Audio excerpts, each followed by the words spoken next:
Around 40% of the cargo handled in Kenya's main port is not for Kenya. It is destined for other countries like Uganda, Rwanda, and South Sudan.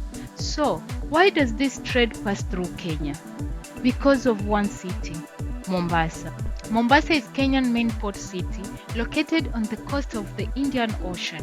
For centuries, ships across the world have arrived here. But Mombasa is not just Kenya's port, it is the main gateway for an entire region. From here, goods move inland across East Africa, to Uganda, to Rwanda, to South Sudan, and even deep into the Congo. The reason is simple: geography. Most countries in East Africa are landlocked.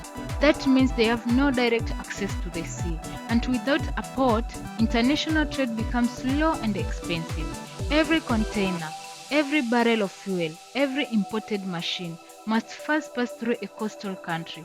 In East Africa, that coastal gateway is Kenya, and its main port is Mombasa.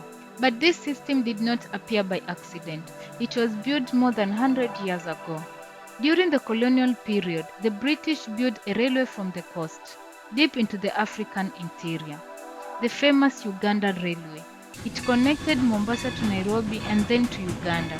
This railway turned Mombasa into the main trade gateway for East Africa, and that system still exists today. Today the system has grown much larger.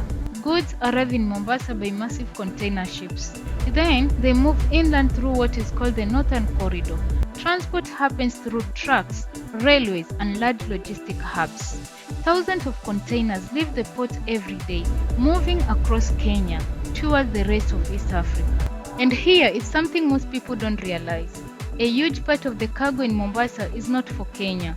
Around 35 to 40% of the port's cargo is transit cargo, meaning it is destined for other countries. For example, Uganda, Rwanda, South Sudan, or eastern parts of the Democratic Republic of Congo.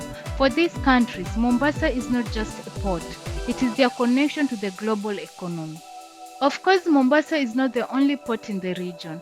Countries also use ports like Dar es Salaam in Tanzania, and in the future, Kenya plans to expand another port at Lamu. But today, Mombasa still dominates trade along the Northern Corridor, handling millions of tons of cargo every year.